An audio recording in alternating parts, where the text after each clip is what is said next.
Welcome to the Infrastructure Podcast. My name is Anthony Oliver, and today is a rather special episode in which we're going to look back over half a century of engineering and no doubt leap forward, sideways, upwards and wherever else to try and predict the future.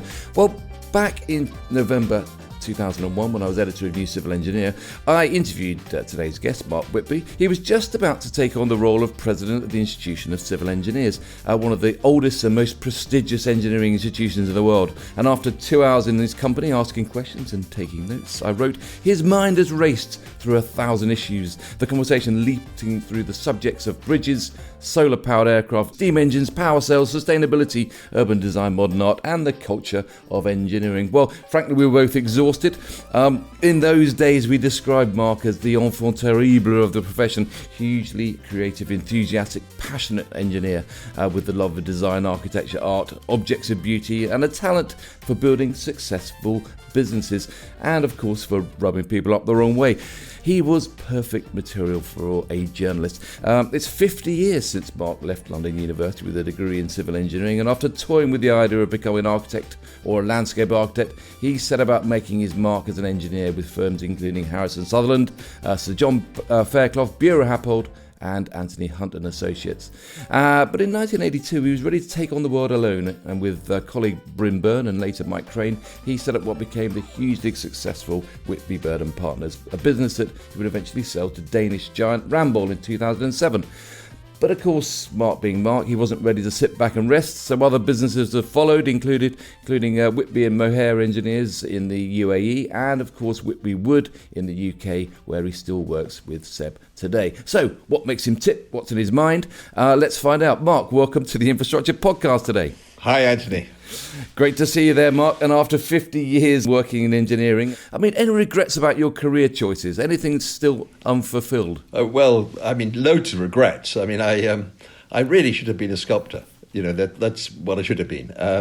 If I'd gone to art college, I got offered a place. If I'd gone to art college, I'd either have been dead within 5 years or very successful.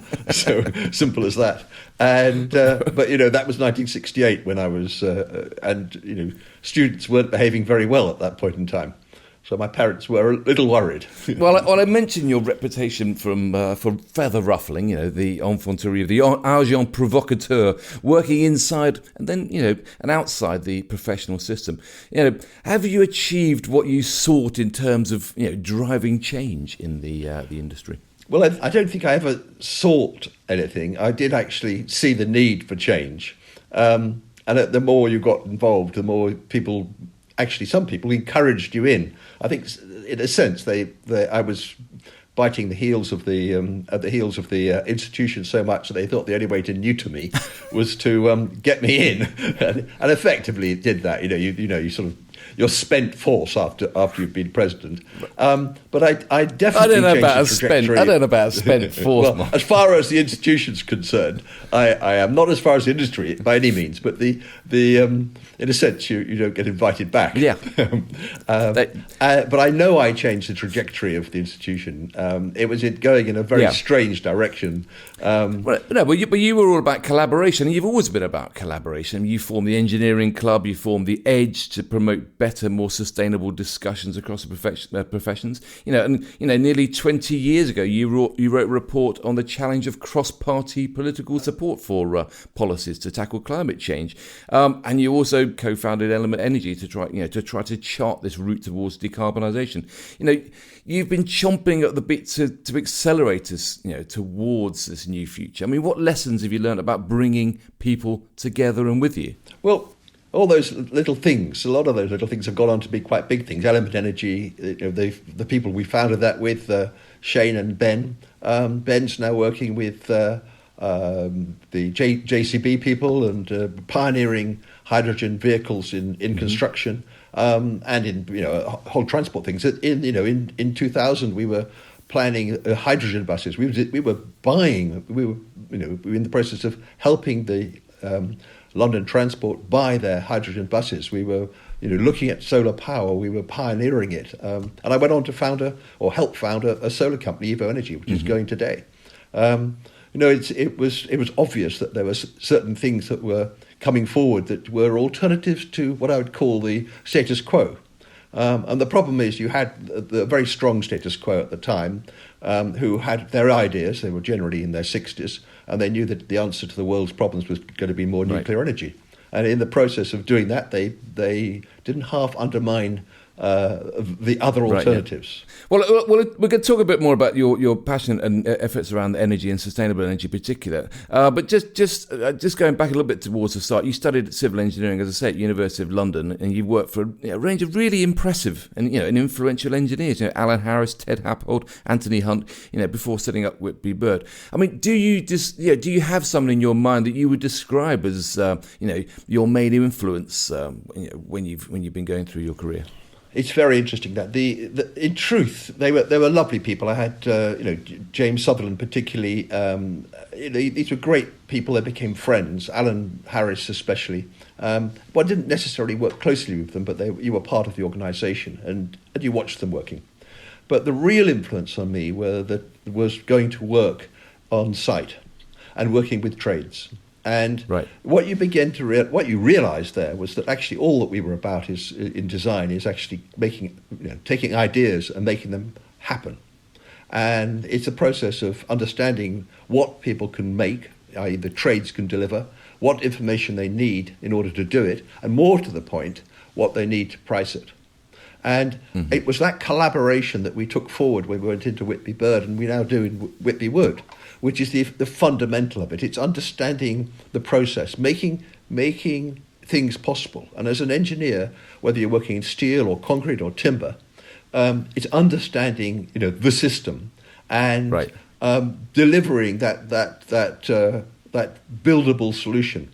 And sometimes you might be stretching it, you might be pushing it, but what I've always found is that the more you ask of the trades, the more they rise to the challenge. There's people that know. Yeah, there are people who know, and they do. They have to make it happen. Yeah. No, it's interesting. But of course, it's also delving a little bit more about the background to Mark Whitby, because of course before engineering, there was sport. Yeah. Culminating in your appearance at the 1968 Mexico Olympics, where you competed in the 1,000-metre K2 sprint canoe event. I mean, getting to that level of skill requires huge personal drive. What of that sporting achievement? What does it teach you about life and the career that followed? Well, I think as a young person doing sport, it's useful. It keeps you out of trouble. That's first thing. Secondly, you're surrounded. The better you get, the more people will actually help you get better. And there's a system, and you commit to that system. It's sport, and playing in orchestras and other things are about committing yourself to a collective activity, and it fits very much with what we do in engineering. We aren't individuals. We're a collection of people who have different skills that deliver an outcome. And so throughout my career, I've always looked out for those skills inherent in people. We look at people's CVs. We can accept they might have 3 A-levels, but have they done things to play in an orchestra or been committed themselves to playing football at a serious level? Looking back at those early days of Whitby Bird and Whitby Bird and Partners, was there a seminal moment when you decided that working for yourself, paddling your own canoe, was the way forward?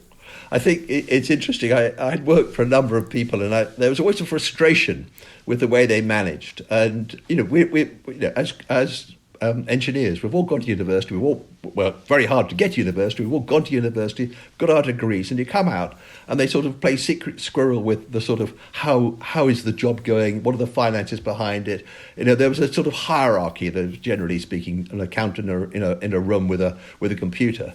And we were using our slide rules, by the way.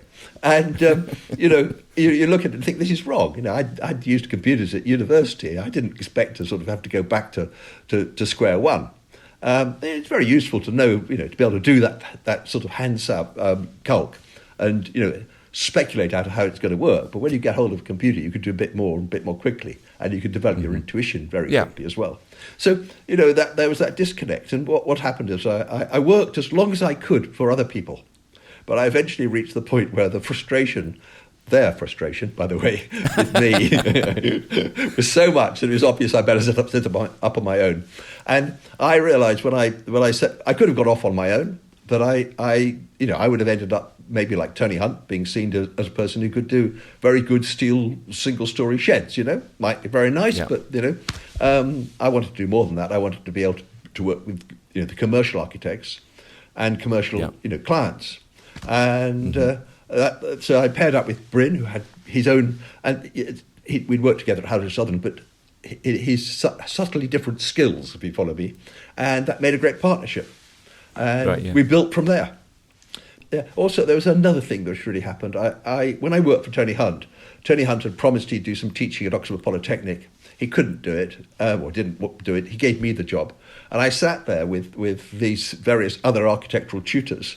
I was an engineering tutor on this course, and became their friends. And all those architects became people who gave me work. And it literally was the basis of the practice. Well, your list of project credits is long. You've got starting with Halley 4 Research Station, the demountable Patera building system, British embassies in Dublin and Berlin, Millennium Bridges in York and Lancaster, Sadler's World Theatre refits, the Tate Modern extension, and let's not forget the vast Ferrari world in Abu Dhabi. I mean, why do clients want to work with you? What's your special sauce? Oh, it's the people we have. We set up a practice which was a great place to work, and we still are a great place to work. The first thing we made was a business where the best people wanted to come. Well, everybody wanted to come and work for us. We used to get 400 applicants a year, and they were phenomenal. We built a practice where a third of the people who joined the practice joined when they were school kids. They sought us out. Right. I mean, we'd have maybe at the best 10 a summer. We do the same now. Then another third would join us as undergraduates doing work experience during their summer. So we built this pipeline and we're able to, out of that pipeline, to select those great people. And I remember one young kid, he played football, he played semi-professional football. And we just assumed his engineering was going to be pretty good. We knew his football was fantastic.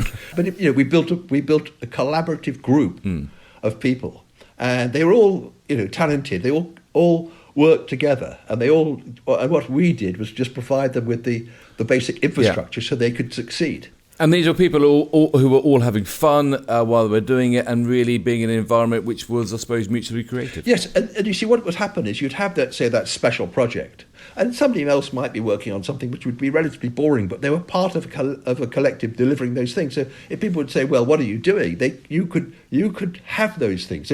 I would slightly describe them as boutique projects, which would give the whole firm the label of being really good. Yeah. But, at the same time, we were working, with the commercial clients who were giving us repeat work, whether they were Grosvenor Estates or Landsec or Stanhope. And these are people who had serial projects. And we're talking hundreds of millions of pounds worth of stuff. Is that still possible today? That kind of that the way that that clients can work with engineers and designers like yourself with kind of an open mind to take them wherever they want to go, or are things a lot more tied down than they were perhaps in 1972 when you started? They've changed because we're no longer building the offices as we were. We're doing a lot more. About 30% of our work is refurbishment of, let's say, existing buildings, repurposing of existing buildings. And we're building a lot of residential housing. And that is a system where we're working directly with those clients. And often we get introduced by a contractor on a project. It's tendering it, what can we do? For instance, there was a nice project in Cambridge recently, a hotel. It got piled foundations. We looked at it and thought, no, we don't need piles. We'll do a raft. Now, right. It wasn't so much money; it was time that we saved on that project, and the client loved us for it. Now we were working with the contractor, so what did the client do next? He gave us the next job he had, and we've been introduced to loads of clients that way, and we're working with them again and again and again, and it's lovely. But the market here is not that great. It's not like it was. Right, yeah. But there's plenty for you to do, and I don't think you'll ever retire. I was going to ask you, would you ever? But there's just no point in asking you. You'll never retire. But I suppose one of the things that you that I imagine if you did do, you would continue to campaign, I imagine, because, campaigning to secure the future and protect the past is one thing which you are kind of quite famous for. And you did actually famously give Network Rail quite a major headache and a large bill in 2010 when you campaigned to protect the Liverpool and Manchester Railway from being dissected by the Orsil cord as part of the Northern Hub Railway upgrade. I mean, why did you take that on? What did you learn? And, why is it so important for engineers to do that? Well, they literally destroyed the place where the modern world began. Well, as a result of them building that railway from Manchester to Liverpool, the architectural profession will fight over a 1930s car park. Here we had the place where the modern movement began. It wasn't not my words, but the English heritage words. And they were unnecessarily trashing it. And to begin with, when I first pointed out to them that there was an alternative, they got quite exciting. And then the politicians came in, and so I took them on. And I took them on not just at a sort of appeal level with English heritage. And it's quite a significant case. And I think it probably deserves a bit more time on another occasion to explain it to people. Well, no, but the point though that is that the point you were making there, and it didn't necessarily stop the project going ahead, but what you did, you got them to think more carefully about the heritage aspects of what they were doing. Well, not really. Well, they didn't. They didn't do anything. This is about design. This is about people thinking, what's the problem, what are the constraints, and what's the best way of what's the best answer. At the end of the day, they argued about tuppence. The difference in cost between my scheme and their scheme. My scheme gave a station to the people at Salford Central. The current Orsil cord bypasses Salford Central. So poor people of Salford are left out. They're poor. As you say, probably there's a whole podcast in that particular issue. So yeah, definitely. Yeah. Interesting times, though.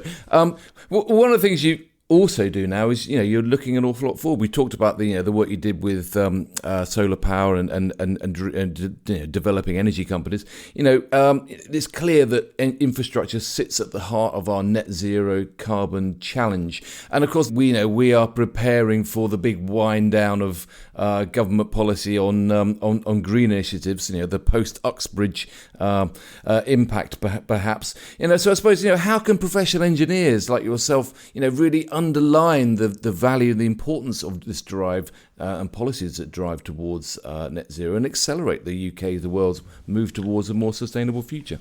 Well, I mean, first of all, I'm not convinced the idea of net zero is a great idea. I think that, as a country, we have one huge asset, and that's wind.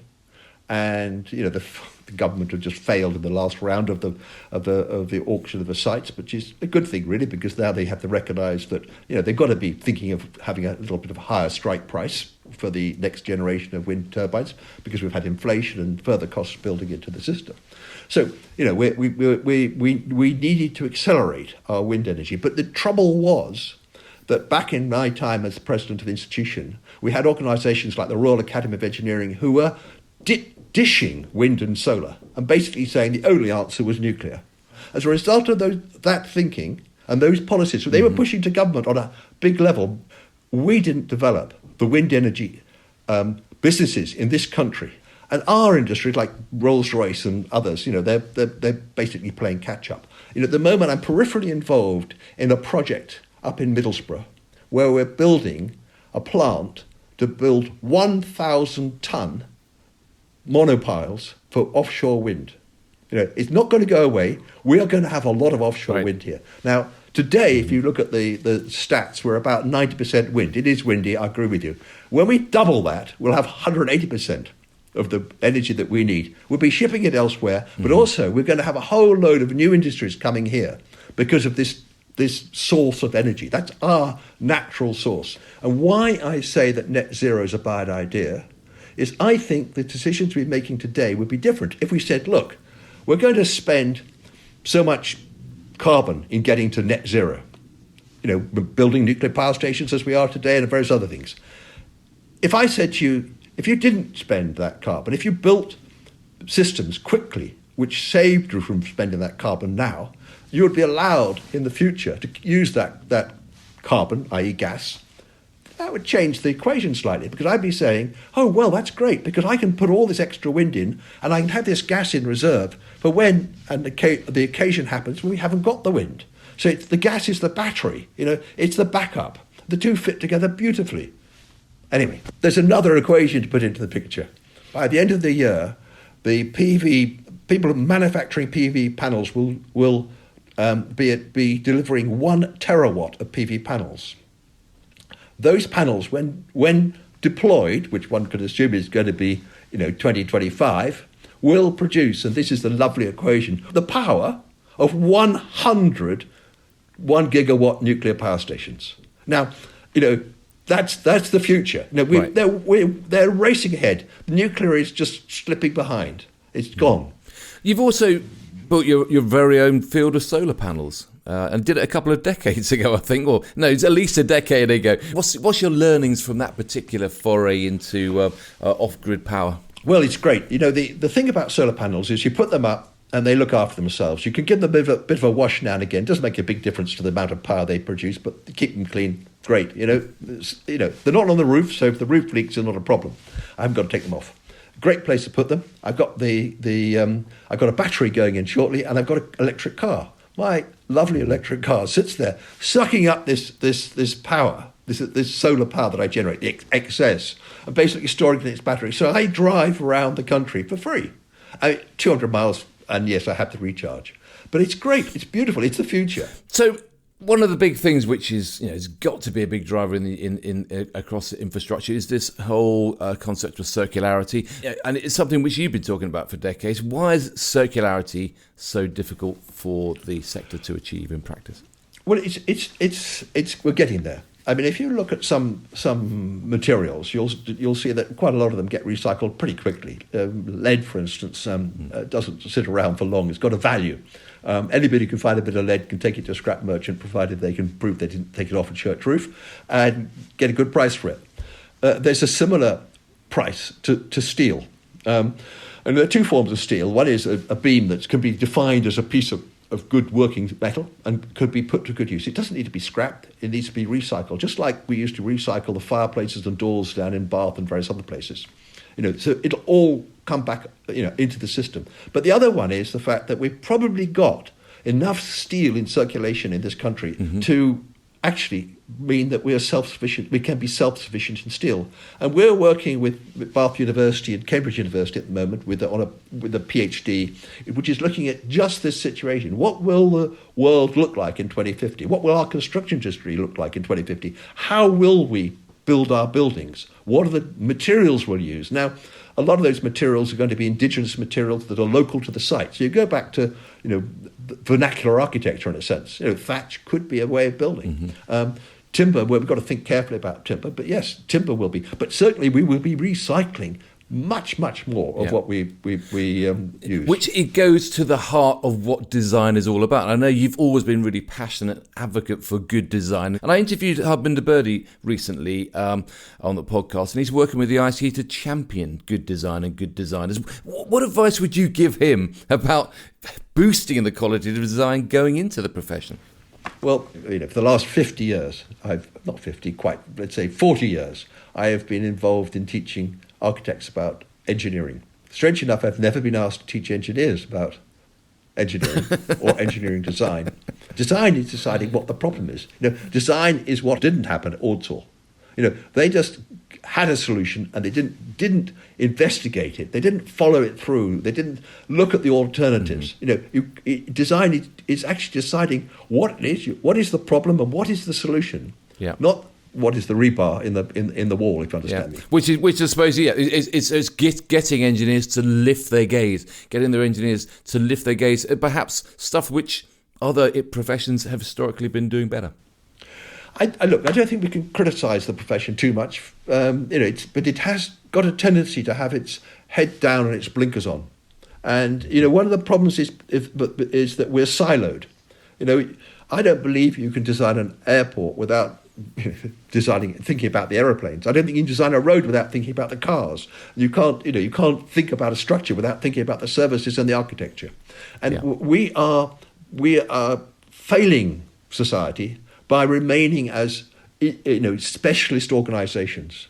And I campaigned, as you know, long and hard for this, and we almost got the mechanicals, Institution of Mechanical Engineers, to agree to a merger with the Institute of Civil Engineers, which would have been a complete step change in the professions, and led to probably a much greater collaboration and ultimately a single profession, which would have had a whole series of effects, not just for society, but for the engineers themselves, because it would have allowed engineers themselves to migrate out of their specialism into the broader areas. I left it with the next generation of presidents, and they blew it. Well, I also remember in your Newman Street office, talk about breaking down those silos. You had this huge rotary aircraft engine. It was on display in reception. I presume it's still somewhere. I don't know. Where is it now? But it underlined your passion for breaking down those professional boundaries. Did you see it like that? Well, it was about signalling that we were a bit more interested in engineering than what was given to our label. And our clients loved it. It was a great talking point. And my stepfather, my father died when I was 20.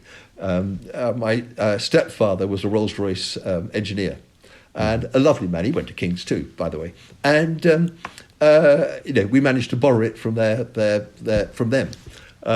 So it was on loan, and it was when you talk about a rotary engine, you've got to realise that this is an engine which has a fixed crankshaft, and the engine spins with a propeller attached to it.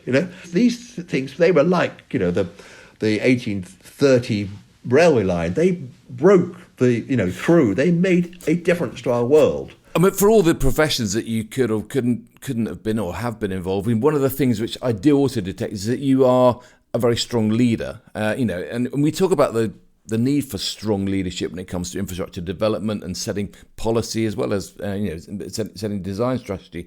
But as society, particularly as society becomes more polarised, this is increasingly important. I mean, is it something that you've seen become more of an issue in the UK over the last 50 years? This lack of real strong leadership and direction for the country's infrastructure. I think politics has become weaker. And it's in a way you could look at some people have had big ideas. I mean, Boris had big ideas. Boris Island, not a bad idea, by the way, but the Boris Island.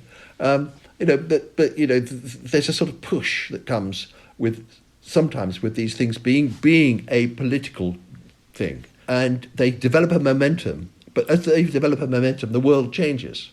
And nobody can really afford to go back and just check that original case for the project. I mean, HS2 is a dubious project. I think the government now are beginning to wonder about it. I'm not sure when and how we're going to ever finish HS2 up to Manchester.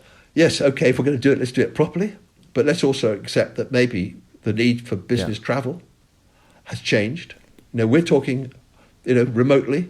Mm-hmm. I've got projects which before COVID, I used to travel every 2 weeks up to Edinburgh for meetings.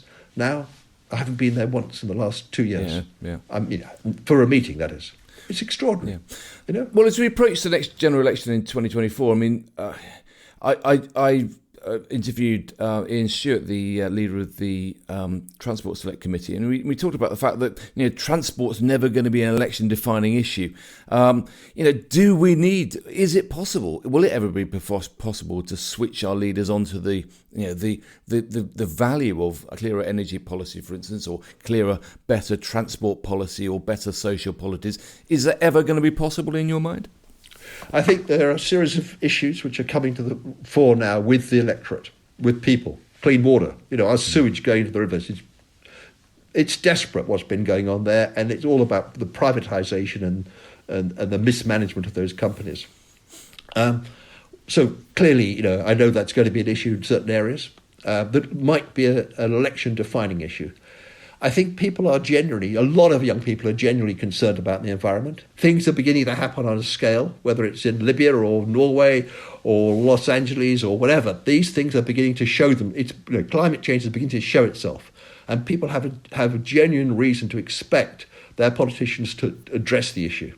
And in a sense, it's for us as professionals to help them understand what those decisions need to be. But clearly, the watering down of the net zero ambition, the 2030 for the abolition of all petrol and diesel vehicles, is a bad one, because actually the industry is ready for it. And society is ready for it. We're not going to get rid of all petrol cars. It just means you won't be able to buy a new one. You've got so much unfinished business, but, I suppose looking back over the last 50 years, are there things that or is it a thing that you're most proud of? I think the people. I think the culture of engineering has changed enormously. And it's wonderful to have this much more diverse, properly diverse group of people in the profession. Mm-hmm. And I take the greatest pride in looking at what I'd call the old boys and girls and seeing how successful some of them have been. They've all gone off. Some of them have created literal clones of the little Whitby bird when we were small. Right. And beautiful. They're superly successful, and they use the same techniques and approach to work as we did. It's great. So what advice would you give to the 22-year-old Mark Whitby that's starting out on their career today? Oh, go for it. Don't specialise. Stay broad. Understand the industry, and give yourself and run at it. And it's I'd love to be around in 50 years' time to see how we're managing. It's a terrible thought, but we will be doing it. We will be managing. We won't necessarily be building super fast railway lines, and we certainly won't be building another nuclear power station. But we will have solved the problem. We'll have got there.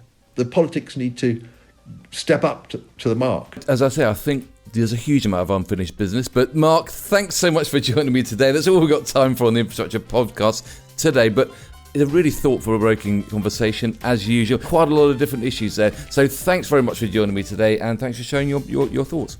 Yeah, thank you, Anthony. Great stuff. That's, as I say, all we've got time for today, but there's more coming from the Infrastructure Podcast and more in the pipeline as we got more guests to talk to as we continue to probe the big issues faced across the sector. If you haven't done so already, do check out the Infrastructure Podcast website. That's www.infrastructure-podcast.com, where you'll find background information to this conversation and all the latest podcasts to listen to and share. And do just subscribe to receive the new Infrastructure newsletter. So thanks for joining us. Thanks again hugely to Mark. Great to see you again, and I look forward to seeing you all again very soon.